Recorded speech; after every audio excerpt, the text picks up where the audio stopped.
as fases da igreja na Terra, representada pelas 7 igrejas. Você está agora na Sala com Felício, quadro de estudo bíblico.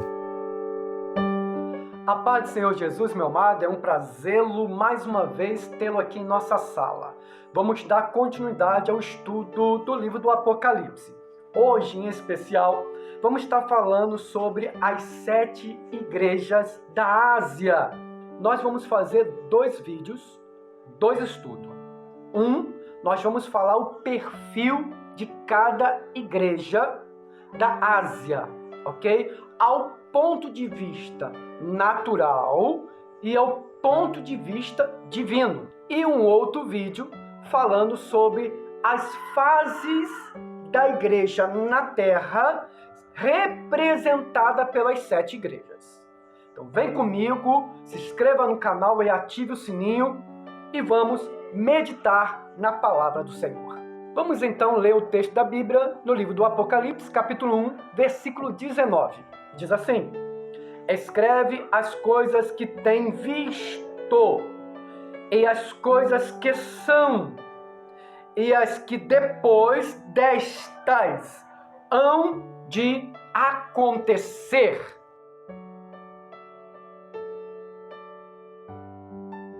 A igreja de Éfeso representa a igreja vitoriosa do primeiro século. Uma igreja vitoriosa, mas no fim da sua era, os dons espirituais foram extintos e já não havia mais manifestação do Espírito Santo no meio delas. Por essa razão, Jesus disse a esta igreja, Apocalipse, capítulo 2, versículo 4 e 5, tenho, porém, contra ti, que deixaste a primeira caridade. Lembra-te, pois, de onde caíste, e arrepende-te, e pratica as primeiras obras. Quando não, brevemente a ti virei, e tirarei do seu lugar o teu castiçal, se não te arrependeres.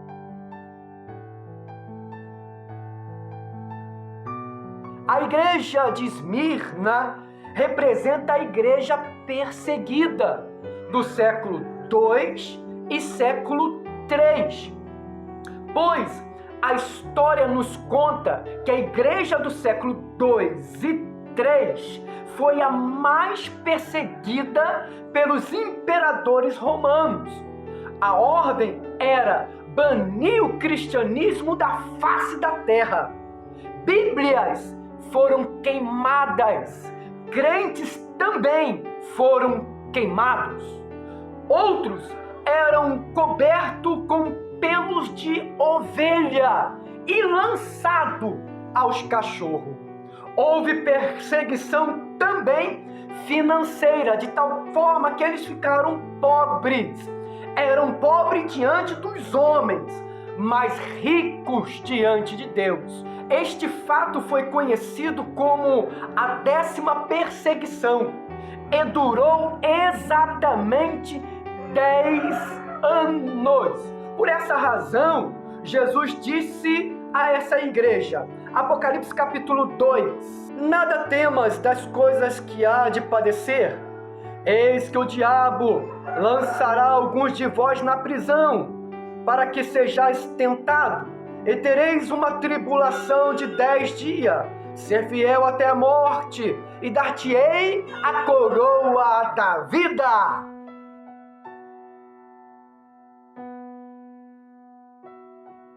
A igreja de Pérgamos representa a igreja popular do século 4 e 5. A igreja do século 4 e 5 tornou-se uma igreja popular e também elitizada. Satanás mudou de estratégia. Em vez de perseguir a igreja, passou a fazer aliança com a igreja. O cristianismo saiu dos palacetes e entrou nos palácios. O imperador Constantino se converteu à igreja e, por isso, uniu-se a igreja ao Estado. E agora, ser cristão estava na moda. A igreja foi contaminada. O imperador oferecia recurso para a igreja. E para não ficar sem ajuda do Estado, os líderes da igreja, a fim de agradar o imperador, passaram a introduzir costumes pagãos dos gregos e dos romanos na igreja, como por exemplo, oração pelos mortos e adoração a santos e anjos. As divindades gregas, ou seja, os deuses gregos, que já tinha os seus equivalentes romanos, agora também era adorado na igreja, porém com o nome de santos. Não foi por acaso que Jesus disse a esta igreja, em Apocalipse, capítulo 2, versículo 14 e 15, mas uma pouca coisa tenho contra ti, porque tens lá os que seguem a doutrina de Balaão, o qual ensina Balaque e lança tropeço diante dos filhos de Israel, para que comessem dos sacrifícios da idolatria e se prostituísse. Assim, tens também os que seguem a doutrina dos nicolaítas, o que eu aborreço. Lamentável, mas se tornou a igreja popular.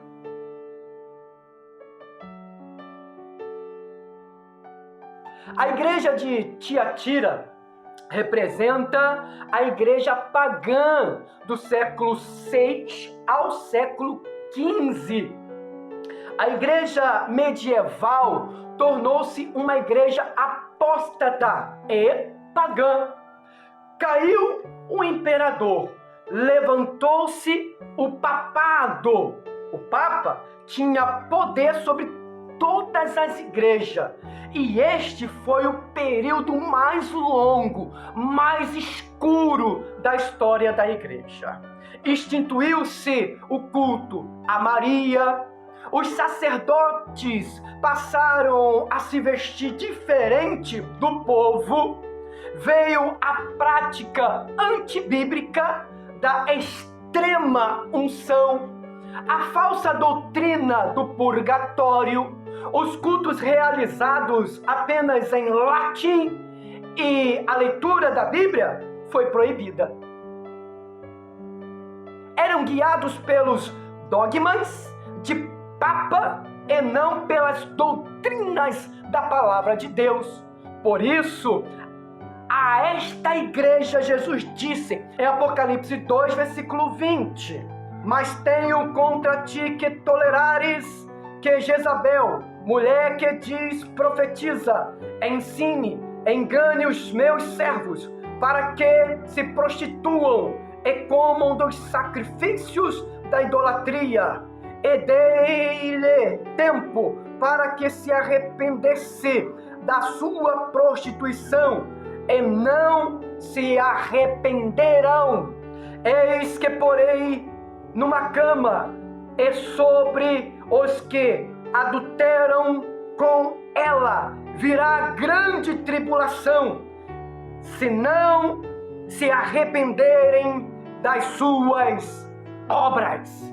Lamentável, mas se tornou uma igreja apóstata, uma igreja pagã.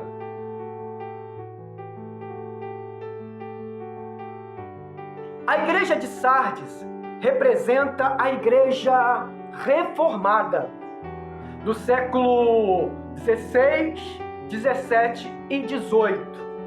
A igreja do século 16, 17 e 18 rompeu com a igreja romana e deu início à reforma protestante. Uma viagem de volta aos primórdios da igreja. Começou bem, porém, nem de longe se assemelhava à igreja primitiva. Havia partidarismo, interesse político, a ausência dos dons espirituais. Houve também disputa teológica tão ferrada que, com a ajuda do Estado, aquela igreja matou tantos quanto a igreja romana, pelo chamado crime de heresia, que ficou conhecido como Inquisição Protestante. Foi por esse motivo que Jesus disse a essa igreja, no capítulo 3, versículo 1 e 2. E ao anjo da igreja que está em Sardes escreve: isso diz aquele que tem os 7 Espíritos de Deus e as 7 estrelas. Eu sei as tuas obras, que tens nome que vive e está morto. Sê vigilante e confirma o restante que está para morrer, porque não acheis as tuas obras perfeitas diante de Deus. Apesar disso, havia naquela igreja homens espiritual. O que dizer do homem como Martim Lutero, John Knox, Jonathan Edwards, John Wesley, David Brainerd e entre outros homens que se colocaram à disposição de Deus e foram homens piedosos e viveram naquele século. Sim, para esta mesma igreja, Jesus disse: mas também tens em Sardes algumas pessoas que não se contaminaram as suas vestes. E comigo, disse Jesus, andarão de branco, porquanto são dignas disso.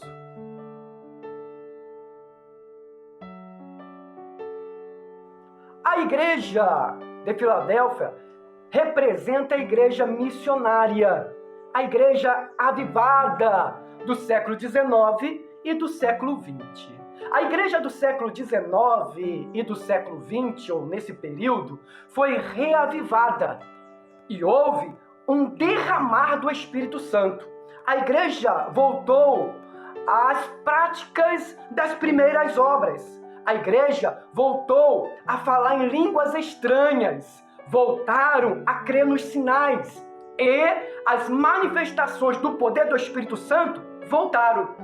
Neste período, a Bíblia tornou-se o livro mais vendido no mundo. A porta da pregação do Evangelho se abriu e este foi o período em que a igreja mais cresceu. E foi o tempo em que o Evangelho mais avançou.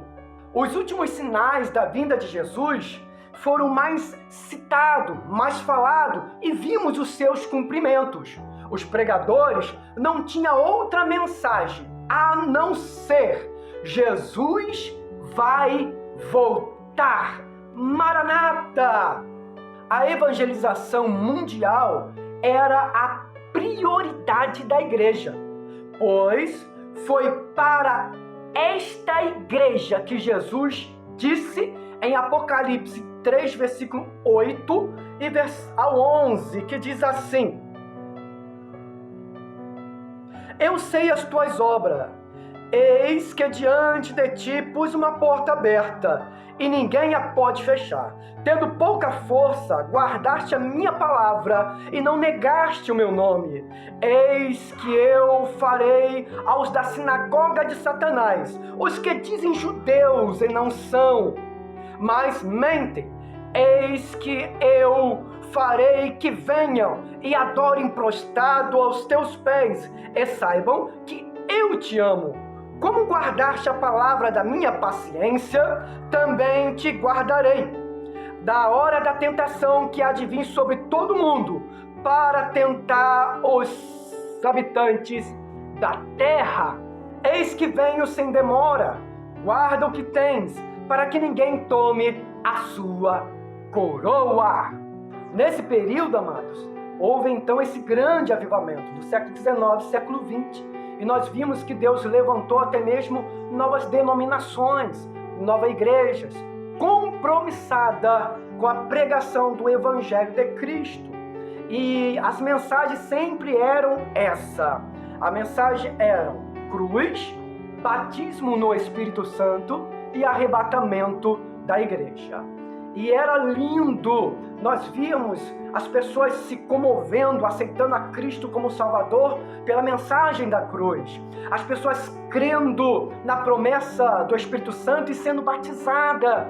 E as pessoas cheias de esperança, dizendo: Maranata, ora vem, Senhor Jesus.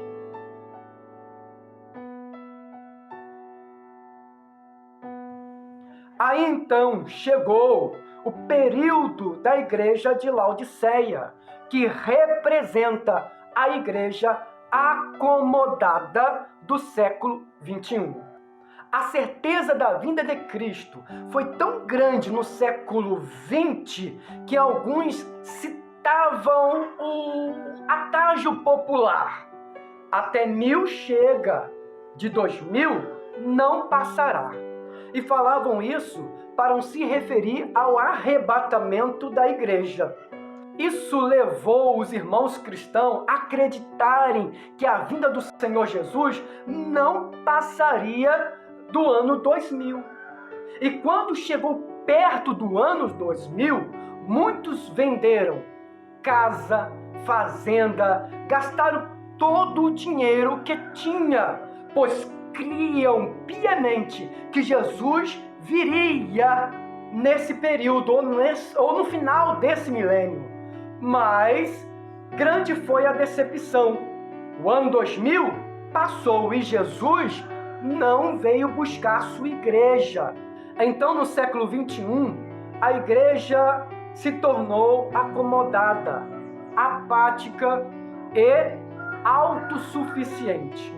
Trocou-se a mensagem do arrebatamento pela doutrina da prosperidade. E, em vez de nos prepararmos para subir, estamos mais preocupados hoje em ajuntar tesouro na terra e não no céu. A mornidão tomou conta. O mundanismo tem se alastrado. A igreja que deveria influenciar tem sido influenciado. E quase não se fala mais da vinda de Jesus. Nós estamos vivendo a era da igreja de Laodiceia. Goste, querido ouvinte, ou não, está sendo a nossa realidade. Porém, cada igreja que sucede inclui a igreja anterior. Depois da igreja vitoriosa, veio a igreja perseguida. Porém, mesmo perseguida, a igreja continuou vitoriosa. Depois da igreja perseguida, veio a igreja popular. Porém, mesmo popular, a igreja continuou perseguida. Depois da igreja popular, veio a igreja pagã, apóstata. Porém, mesmo apóstata, a igreja continuou popular. Depois da igreja apóstata, veio a igreja reformada, lembra? Porém, mesmo reformada, a igreja continuou apóstata. Depois da igreja reformada, veio a igreja avivada, a igreja missionária, período de Filadélfia. Porém, mesmo avivada, a igreja continuou reformada. Depois da igreja avivada, veio a igreja acomodada. Nos dias atuais, porém, mesmo acomodada, ainda existe, e eu glorifico a Deus por isso, porque ainda existe uma igreja avivada na terra, que ainda prega o evangelho genuíno de Cristo e que marcha triunfante, que avança e que guarda a vinda do Senhor Jesus. Nesta interpretação, vimos que cada igreja representa um período da história, começando pela igreja primitiva até os dias atuais. Por isso, quando nós olhamos para as 7 igrejas, nós fazemos então este paralelo e trazemos essa lição para as nossas vidas. Precisamos ficar atento e, se porventura estamos acomodados, precisamos sair disso. Precisamos nos despertar, porque o Senhor não tem prazer em crente morno, seja quente ou seja frio. Então, analise-se e se coloque à disposição do Espírito Santo para fazer a diferença aonde você estiver. Deixa eu orar por você, mas antes de orar, eu lhe peço, se inscreva no canal e ative o sininho para receber notificação dos próximos vídeos, pois vamos continuar com os estudos do livro do Apocalipse. Deixa eu orar por você. Bondoso Deus e Pai, que o Senhor continue abençoando os teus filhos que têm nos acompanhado através desse meio de comunicação. Que a sua palavra continue a crescer, que a sua palavra continue a falar e a edificar os teus filhos para a honra e para a glória do seu nome. Amém e amém. Muito obrigado e até o próximo vídeo. Você está agora na Sala com Felício.